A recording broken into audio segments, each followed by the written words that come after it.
Chapter 22, the final chapter of Lulu's mysterious mission. When we ended chapter 21, Lulu was acting completely different than was acting when they had left, right? So let's see what's going to happen. Chapter 22. You won't be surprised to hear that after at least an hour of quite intense discussion, Lulu, as she often did, got her way. This meant persuading her mom and her dad, though they swore they would miss her to pieces, to go off on lots of trips and vacations without her. It also meant making them promise that whenever they left town, they'd put her in the care of Miss Selinski. Big change, right?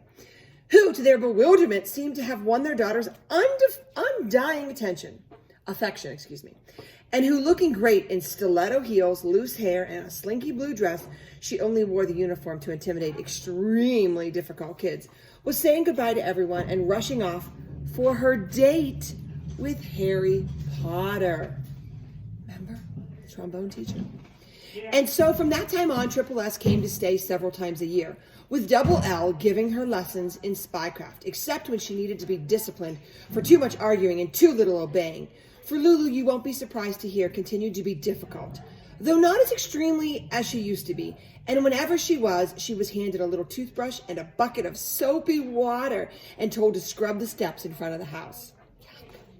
What made Lulu keep being difficult was her absolute conviction that she was the greatest spy in training ever. And though no doubt about it, she was truly gifted and talented, she constantly got into trouble because she constantly wanted to do too much too soon. Like trying to wreck, then restore and repair that tree by her bathroom window. So there's Miss Selinski. See her ready for her date, all dressed up. Stiletto shoes, dress. Except that because Lulu's wrecking was so much better than her restoring, it required all of Miss Selinski's spycraft skills to restore and rescue the poor tree. Or like trying to disguise herself as a helicopter, it took Miss Selinski less than 2 seconds to penetrate Lulu's disguise. Because most helicopters do not wear knee socks. Or like trying to hack, imagine the nerve, into Miss Selinski's computer. Except that when she did, she found that every single item of information, including some personal emails from Harry Potter, had been transcribed into an unbreakable code. Or like trying to create a mysterious mission complete with clues for Miss Selinski to figure out and follow. But Miss Selinski figured them out almost as fast as she read them, except when she almost choked on the clue that Lulu had cut up into little pieces and mixed into her morning bean and beet omelet. After the B&B incident, Miss Selinski spoke a few words to Lulu. She spoke in a slow and soft and most serious voice. "You may be pretty good, Double L," she told her, "but you aren't, repeat, aren't good enough yet."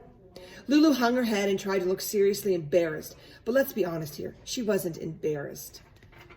There's Lulu as the helicopter. See Miss Selinski? Do you see the socks? Right there that gave it away. In fact, she was feeling extremely proud of the stuff she had tried to do, even though it hadn't exactly worked out. In fact, she was feeling quite positive that even though she might not be good enough yet, she surely would be so much more than good enough soon. However, she continued in the interest of not making trouble to hang her head.